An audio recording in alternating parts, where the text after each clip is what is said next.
GM was the king of muscle cars, but not every car they built was born lucky. Here are the 12 super muscle cars that roared onto the streets and then vanished like they never existed. Number 12, 1970, Chevrolet Chevelle SS 454 LS6. This car had 450 horsepower straight from the factory. That's the 1970 Chevrolet Chevelle SS 454 LS6. And back then, that number was unheard of. This was not just any muscle car. This was the muscle car. It had more power, more noise, and more street heat than almost anything else on the road. Here's what made it wild. Under the hood lived a monster called the LS6 engine. It was a 454 cubic inch V8 with solid lifters, aluminum pistons, forged steel crank, and an enormous Holley carburetor that gulped air like a beast. Slam the gas pedal and the hood flap flew open, sucking in cool air through the cowl induction system. Just wait until you hear this. It had a loud growl that could shake the streets. Next crazy thing, it looked just as mean as it sounded. The whole car was redesigned for 1970. Big domed hood, racing stripes if you wanted, fat tires, and a body that looked like it was flexing muscles. Even the dashboard got a new look. It was simple but bold, strictly built for driving. Want more jaw-dropping numbers? The SS 454 package cost a little over $500. Add the LS6 engine, the famous Rock Crusher 4-speed manual, and the limited slip axle. Now the total cost flew past $1,000. But what you got was priceless. It could blast down the quarter mile in just over 13 seconds at more than 100 miles per hour. That was quicker than nearly every other car except a few rare race-only machines. Here's the problem. It had too much power for the tires. You could burn rubber in first, second, even third gear. The car was so powerful the gears would jam from all that torque twisting the transmission. It was wild. You had to wrestle it to keep it on the road. But then something happened. Right as this classic car hit the streets, a storm rolled in. Laws changed. Insurance companies started charging more. Gas prices were creeping up. The government didn't like muscle cars roaring through the suburbs. People wanted smaller, safer, quieter cars. Just think about this. Chevy gave us the biggest muscle car blast ever right before the lights went out. After 1970, things started to fall. Horsepower dropped. Engine sizes shrunk. By the time the mid-70s came around, the mighty Chevelle SS 454 LS6 was already history. And here's the shocker. It never came back. Number 11, 1969 Pontiac GTO Judge. The 1969 Pontiac GTO Judge evolved from the legendary GTO muscle car. With bold graphics and flashy bodywork, it was built to grab attention, especially from younger buyers. But despite its wild looks and powerful features, few know that this iconic car never had a truly bright future. Let's start with the look. First off, the Judge came in a loud color called Carousel Red. It had giant black stripes, a wide rear spoiler, and bold "The Judge" decals on the side. The front grille was blacked out, and it had big Rally 2 wheels and fat 14-inch tires. Everything about this car shouted, "Look at me, my!" And guess what? It worked. Young drivers loved it. They wanted power, style, and noise, and this car delivered all three. Now let's pop the hood. Underneath, the Judge had a Ram Air 3 V8 engine with 366 horsepower. It used a 4-barrel carburetor to gulp down fuel and blast out noise, but that's not all. There was also an even stronger version called the Ram Air 4. It was rated at 370 horsepower, but most people knew it made more. These engines were made to race, and race it did. Car testers drove the Judge from 0 to 60 miles per hour in just 6.2 seconds. In the quarter mile, it ran in 14.4 seconds at almost 98 miles per hour. That was fast enough to scare the neighbors and maybe your parents too. Inside the car, it was all about business. A cool 4-speed Hurst shifter sat in the middle. Gauges were tucked into a 3-pod dash layout. And if you wanted to go extra fancy, you could add a hood tachometer right on the top of the hood so you could watch your engine rev while driving full speed ahead. Here's another fun twist. This car was meant to be cheap.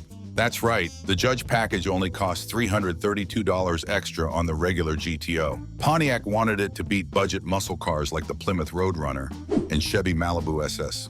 But as they dropped some parts and made it lighter, It ended up being the best performing GTO ever. In just 1 year, it became a big star.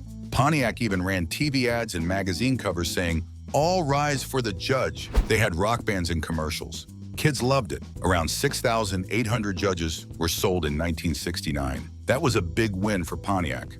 But then the storm came. By 1973, gas prices rose.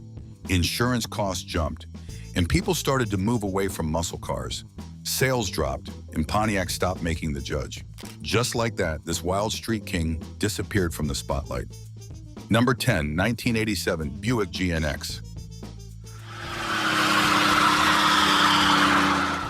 By the 1980s, pure muscle cars were fading, but some brands still chased performance. Instead of big engines, they used tech with smaller power plants, and that's how the 1987 Buick GNX was born. From the outside, it looked like a normal Regal coupe, but once the engine fired up, it was all business. Blacked out, boosted up, and built to destroy the streets. Right from the start, Buick wanted to go out with a bang. It was the last year for the rear-wheel drive Regal, so they teamed up with McLaren and ASC to build something wild. The result? Only 547 GNX were made, all painted black, all built to race, and they did not disappoint.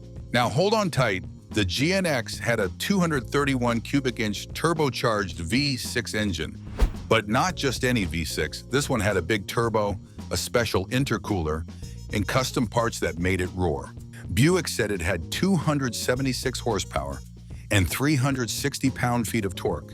But the truth is that it really made over 300 horsepower and 380 to 400 pound-feet of torque. That's supercar territory. Let's talk speed. This beast went from 0 to 60 miles per hour in 4.7 seconds. That was faster than any Corvette, quicker than most Porsches, and even beat the Lamborghini Countach. The quarter mile, just 13.5 seconds at over 102 miles per hour. For the 1980s, that was lightning fast. But it wasn't just about the engine. The GNX got a totally reworked rear suspension with a torque arm and panhard rod to handle the power. It had big 16-inch Goodyear tires, fatter in the back to grip the road. Fiberglass flares were added so the tires wouldn't rub. Even the transmission was toughened with a new valve body for hard shifts that felt like two anvils slamming together.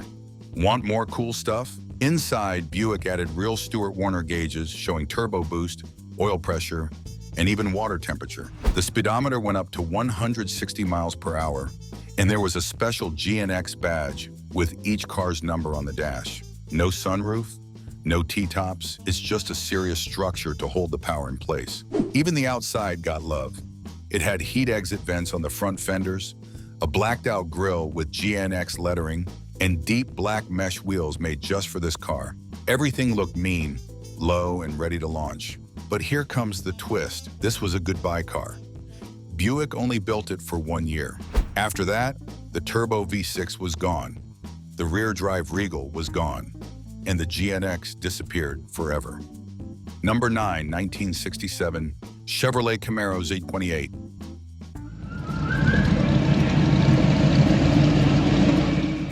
In 1967, Chevrolet built only 602 Z28 Coupe. That's it, no ads, no flashy promotions, just quiet thunder packed inside a little pony car built to win races and take down Mustangs. Now check this out, it came with a wild engine. The Z28 had a special small block V8 built just to race. It used a 327 engine block and a 283 crankshaft to make a powerful 302 cubic inch V8. This engine was built with forged steel parts, solid lifters, and strong pistons. It roared to life with 11-to-1 compression and had a huge Holley carburetor sitting on a high-rise intake. This thing loved to rev high and fast. And guess what? It came with a Muncie M21 close ratio, 4-speed transmission, and a puzzle traction rear end. That means it shifted fast and spun both wheels at once. It also had front disc brakes, power steering, and red-line tires that grip like glue. The suspension? Rebuilt to factory racing specs. Every part of this car screamed performance. Hold on though, this is where things get weird. In 1967, the Z28 was not even in the Camaro sales brochure. There are no big logos on the outside either. You had to know what to look for, like the twin racing stripes and 15-inch rally wheels. To most people, it looked like just another Camaro. But underneath, it was a fire-breathing machine made for the racetrack. Well, right in the middle of its story, the Z28 almost disappeared. Why? Because it was too hidden. Since the option wasn't advertised, many buyers never even knew it existed. It was built mainly to help Chevrolet race in the GTO Trans Am series. The engine had to stay under 302 cubic inches, and this motor just fit the rules. But for regular car buyers, it wasn't easy to find or understand. That made it super rare from the start. Back to the good stuff, some people did find the Z28, and boy did they fall in love. One owner who bought him in the 1990s fully restored it using original parts. He replaced fenders and doors and even used a correct factory CE engine block because the first engine had been swapped under warranty. The carburetor, distributor, and manifolds were all original. He even kept the tachometer, wood steering wheel, and factory gauges. And after all that, he only drove it less than 20 miles. Want to know how special it became? This deep water blue Z28 won first in class at the Camaro Street Nationals. It also earned the Gold Spinner Award and was featured in Chevy Rumble magazine and Muscle Car Review. It came with all the right papers, including the original title, window sticker, and even the dealer order sheet. So yes, this wasn't just a car, a hidden champion. Number 8, 1971 Oldsmobile 442 W30.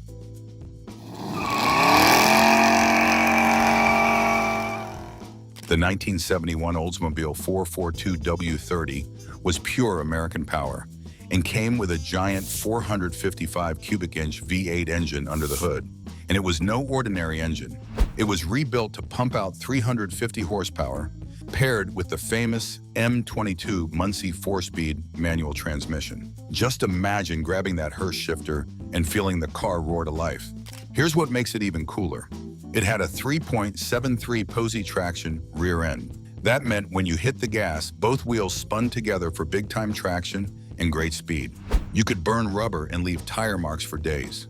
Now get this, the body was finished in Saturn gold with bold black stripes racing down the sides. The hood had cold air induction, which helped the engine breathe better and run even faster. It also came with an aluminum intake and dual exhaust pipes that rumbled like thunder. And inside, the saddle leather seats, wood grain trim, and AM/FM radio made you feel like a king behind the wheel.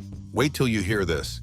It even rolled on shiny Magnum 500 wheels with Goodyear polyglass tires. That's its old school muscle at its finest. And the heavy-duty suspension made sure this monster stayed planted on the road, even when you took a sharp corner or floored it on the highway.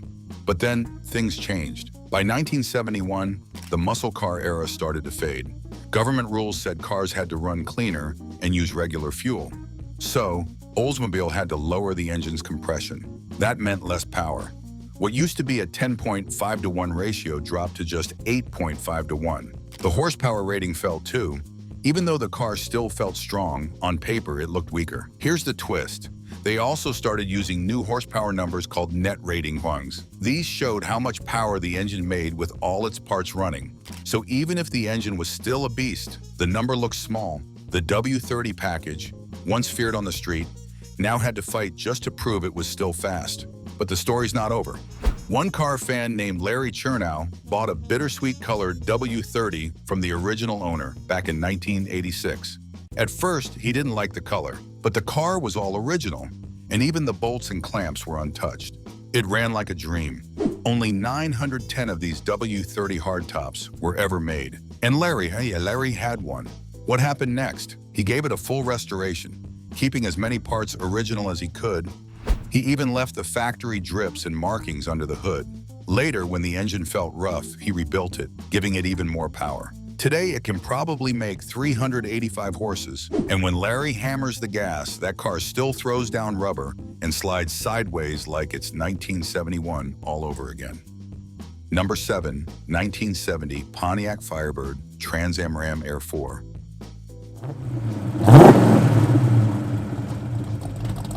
The 1970 Pontiac Firebird Trans Am with the Ram Air 4 engine was one of the wildest muscle cars ever built. It had a big 400 cubic inch V8 engine that made 370 horsepower. That's right, This beast could race down the drag strip in just around 14 seconds. And under the hood was a rear-facing shaker scoop that wobbled when you revved the engine. It wasn't just cool, it was smart too. It grabbed cold air from outside to help the engine breathe better. But there's more. It came with a 4-speed manual transmission and a Hurst shifter, so you could slam through gears like a race car driver. Most cars came with 3.5 gears in the back, but if you wanted quicker launches, you could get a 3.73 setup. This car wasn't just fast, it was also made for sharp turns. Stiffer springs, heavy-duty sway bars, and wide tires gave it awesome handling. Here's where it gets wild. Even the brakes were beefed up. Power disc brakes in the front and big drums in the back helped this muscle car stop as fast as it could go. Speaking of inside, you got a sporty steering wheel, a sideways tachometer that redlined at 12 o'clock, and racing-style seats. The whole interior screamed speed. Now pay attention. This Firebird looked like it was ready to fly. With a huge front air dam, side extractors, and spoilers on the back, it made 50 pounds of downforce on both ends. That helped the car stick to the road at high speeds. Only 2 colors were offered, white with blue stripes or blue with white stripes. That made it easy to spot a real Trans Am from far away. Now let's talk about its production numbers. Only 88 cars got the Ram Air 4 option. That's right, just 88 out of over 3,000 Trans Ams built in that year. Why? Because something big was coming. Government rules on emissions and fuel started to tighten. And just like that, the Ram Air 3 and Ram Air 4 engines were gone after 1 year. That made the 1970 Trans Am the last to use those fire-breathing motors. After that, Pontiac switched to a bigger 455 cubic inch engine in 1971. But to meet the new rules, they had to lower the compression. So even though it was big, it made less power. And that was the start of the slow fall for muscle cars. Still, the 1970 Ram Air 4 Trans Am stayed special. It had 1-year-only features like low back bucket seats with separate headrests, a black shift knob, and a dash with a grain pattern that was never used again. It also came in just 2 wild stripe packages and stood tall with 22 paint colors for the Firebird line, even though the Trans Am kept it simple. Number 6. 1970 Buick GSX Stage 1.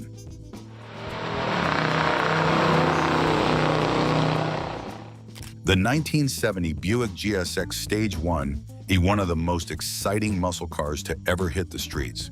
When it was introduced, under the hood, the GSX carried a massive 455 cubic inch V8 engine. That engine packed a punch, delivering an incredible 510 pound-feet of torque, making it one of the most powerful cars of its time. Right from the start, this car turned heads.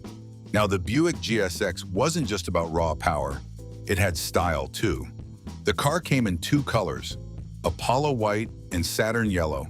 Both looked stunning, but Saturn Yellow was especially famous for catching attention wherever it went.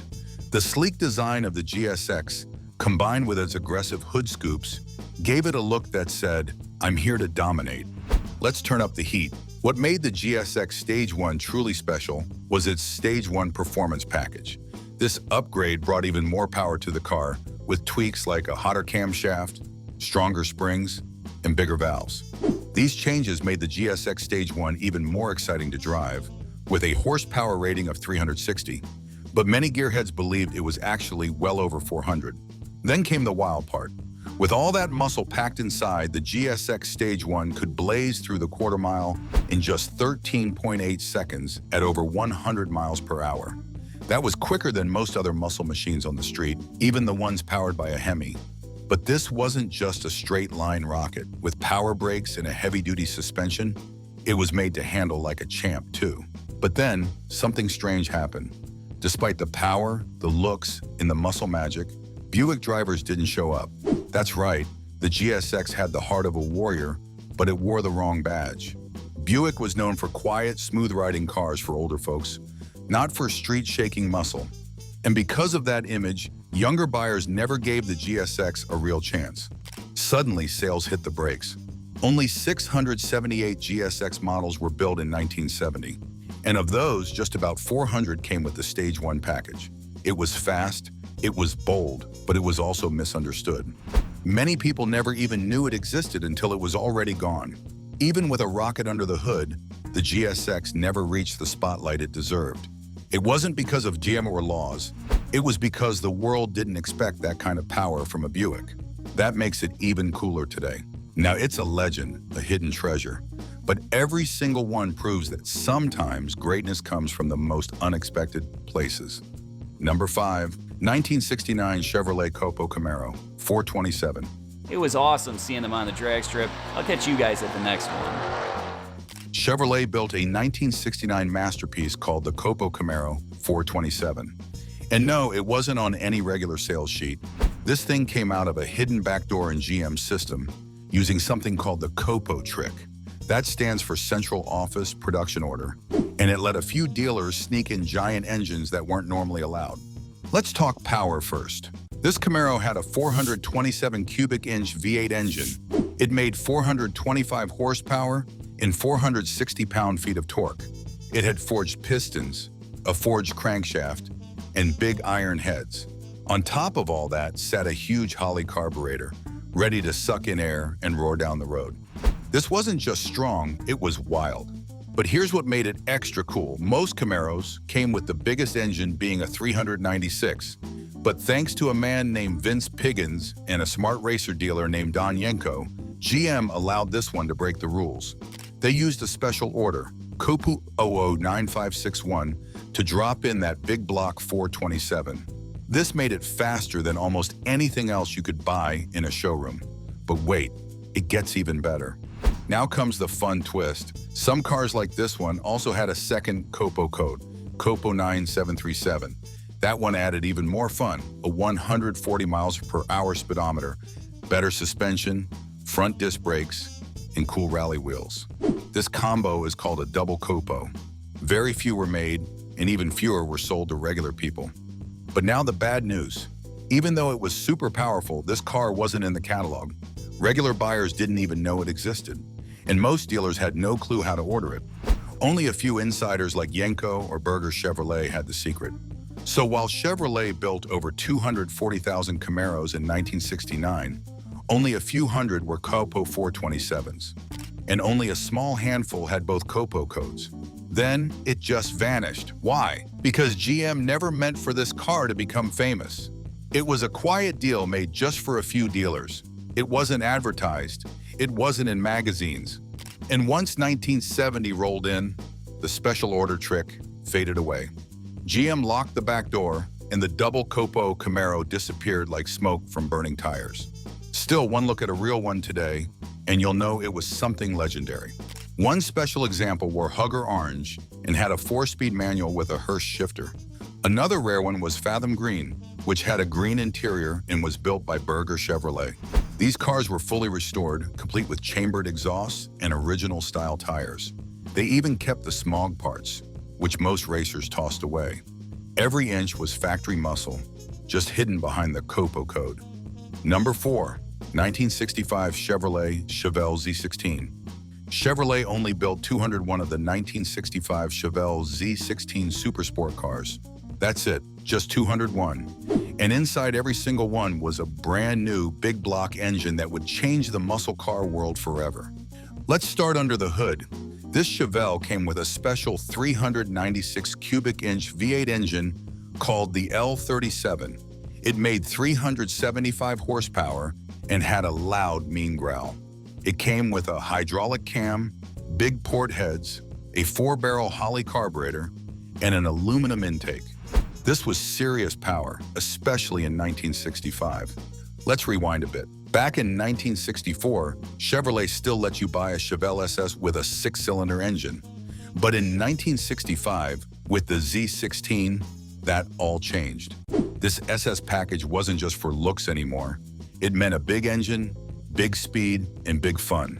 The Z16 helped launch the age of true Chevy muscle cars. Let's talk about what made it special. The Z16 wasn't built like the regular Chevelle. It had a stronger convertible-style frame and used heavy-duty brakes from Chevrolet's full-size cars. It had big 11-inch power drums and a rear sway bar for better handling. It even had a 160 miles per hour speedometer and a 6,000 RPM tachometer inside the car. And get this, Chevy never even advertised it. That's right, no commercials, no big magazine ads. But even without the spotlight, people noticed. Big names like Dan Blocker from the TV show Bonanza bought one. So did famous racers like AJ Foyt and Phil Hill. They knew this wasn't just another mid-size car. It was a secret weapon. Then suddenly it disappeared. So what happened? Why did Chevrolet stop making the Z16 after only 1 year? The reason is surprising. It wasn't because of rules or gas prices. It was because Chevrolet wanted to beat Pontiac's GTO in price, not just power. Making every Chevelle with a super strong frame and special brakes was too expensive. So, in 1966, Chevy made the SS396 into a regular option, but without all the fancy Z16 upgrades. So just like that, the Z16 was gone. It became a one-year wonder. No other year had a Chevelle quite like it. One car full of legends. One of those yellow Z16s had a 4-speed manual transmission, power steering, special mag-style wheels, and a gold stripe on the tires. It also had an AM/FM radio and that bold Turbojet 396 badge. Listed as number 12 in the official Z16 registry, it was fully restored to its original glory, and it's now worth more than 6 figures at auctions. Today, people still ask, why didn't they build more? But maybe that's what makes it so cool. Number 3, 1972, Oldsmobile Rally 350. The 1970 Oldsmobile Rally 350 was the only muscle car painted head to toe in bright Sebring yellow. Not just the body, but the bumpers, the wheels, even the spoiler. It looked like sunshine on wheels, and it was impossible to ignore. Oldsmobile wanted people to stare, and they sure did. But that wasn't the only interesting part. This car didn't use a big block engine like most muscle cars. Instead, it had Oldsmobile's own 350 cubic inch rocket V8. Now here's the cool part. It still made 310 horsepower and 390 pound-feet of torque. That was more than enough muscle to run with the big boys, even without the giant engine. Just wait, it gets better. The rocket engine in the Rally 350 wasn't shared with any other GM car except one Cadillac model. That made it super rare and extra special. And while the car came with a basic 3-speed manual transmission, buyers could choose a 4-speed Muncie or even a turbo hydromatic 3-speed automatic. There were even gear options in anti-spin, which was Oldsmobile's version of pause traction. This wasn't a cheap or stripped-down car. It came with performance parts such as standard hood stripes, a spoiler, upgraded suspension, and rally wheels. Now here's where the trouble starts. Even with all that muscle and style, the Rally 350 didn't sell well. And the biggest reason? It was just too different. The all-yellow look made it pop, but back in 1970, buyers still wanted chrome. Lots of chrome. Dealers were so unsure that some even replaced the yellow bumpers with shiny chrome ones just to help sell the car. That didn't work either, and things got worse fast. Buyers were used to muscle cars with flashy trim, big bash, and huge motors. The Rally 350 was bold, yes, but too bold for the time. And because it didn't offer a big block option, some gearheads passed on it. Even with all its power, people just weren't ready for a junior muscle car that looked like a banana and didn't have a giant engine. When the new 1971 cars arrived, many 1970, Rally 350s were still sitting on dealer lots, waiting for someone to take them home. That scared the dealers. With leftover Rally 350s are still unsold, and dealers didn't want to order more. And that's how it disappeared. Oldsmobile never made a 1971 version. In fact, they only built 3,547 of them in total. That's why it's so rare today. Number 2, 1974, Chevrolet Nova Spirit of America. Chevrolet's 1974 Spirit of America Nova was a limited edition hatchback built to honor the upcoming U.S. bicentennial. Dressed in patriotic colors and rare options, it stood out with a bold Spirit of America logo and custom flair. The interesting part is that this special car was made to celebrate America itself, just 2 years before the country's 200th birthday in 1976. Only around 14,463 of these special Novas were ever built. making it one of the most patriotic muscle cars GM ever made. Now check this out. The Spirit of America Nova was built only as a two-door hatchback. That shape gave it extra space in the back, and the car wore cool add-ons like a black vinyl roof, blackout trim around the windows, and a set of unique decals and badges showing off the Spirit of America name. Its wheels even had eagle logos in the center caps. This was muscle with style, and it wasn't just looks. Under the hood, this Nova packed a 350 cubic inch V8 engine. That LM1 small block was fed through a 4-barrel carburetor, and it had a dual exhaust system and an HEI electronic ignition. It sounded mean and moved fast, even with an automatic 3-speed transmission. Many also came with dual mirrors, tinted glass, and sport moldings. Step inside and things got cooler. The interior was full of color: white bucket seats, red carpet, red seat belts, and special red, white, and blue accents on the horn and doors. The black dashboard made everything pop. Some even came with cruise control, a heater, and fold-down rear seats for extra space. This one had a multimedia stereo, subwoofers, and amplifiers installed in the trunk. It was the perfect mix of muscle and flash. But then something strange happened. Right when it should have become a big hit, this Nova faded away. GM built it for just 1 year, 1974, and never made another like it. A few reasons. First, buyers in the 1970s started to move away from loud colors and flashy stripes. The red, white, and blue theme didn't sell as well as GM hoped. Even the all-yellow Olds Rally 350 had already shown that buyers preferred chrome and basic colors. Also, many Spirit of America cars started showing sun damage fast. That strong California sun faded the stripes and center caps, making the cars look old before their time. By the next year, leftover Novas were still sitting on dealer lots. That was a big problem. Dealers didn't want to order more cars that wouldn't sell, so GM pulled the plug. No 1975 version, no comeback, just 1 year of red, white, and V8. Number 1, 1977 Pontiac Le Mans CanAm.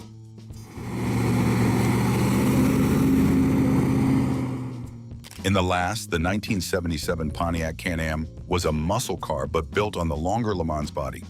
Every single CanAm came in bright cameo white paint with fiery red, orange, and yellow stripe running down the hood and doors. It had a blacked-out grille, sports mirrors, and a ducktail spoiler in the back. Now here's where it gets exciting. Under the hood was a giant 402 cubic inch V8. If you lived outside California, you got the Pontiac TA 402 cubic inch engine with 200 horsepower. If you lived in California or up in the mountains, you got an Oldsmobile 402 cubic inch V8 with 185 horsepower. That big shaker scoop on top of the hood that made it look like a monster, and it was. The CanAm went from 0 to 60 miles per hour in 10 seconds and ran the quarter mile in 17 seconds. Not bad for a heavy cruiser. But then, everything changed. Pontiac planned to build 5,000 CanAms. Dealers were excited. People wanted them. But in the middle of production, the machine that made the rear spoiler broke. Motortown, the small company that added all the cool parts, didn't have a backup mold. Pontiac claimed that without the spoiler, the cars couldn't be finished or shipped, so they stopped the whole thing. Some say Pontiac really wanted the parts back to build more Grand Prix models instead. That's why only about 1,100 to 1,377 CanAms were ever made. Today, fewer than 600 are still around. What started as a wild comeback for the Le Mans quickly became one of GM's rarest and most mysterious muscle cars. So these GM's greatest muscle cars came and went before the world even noticed. Which one shocked you the most? Drop a comment, hit like, and don't forget to subscribe for more Lost Legends.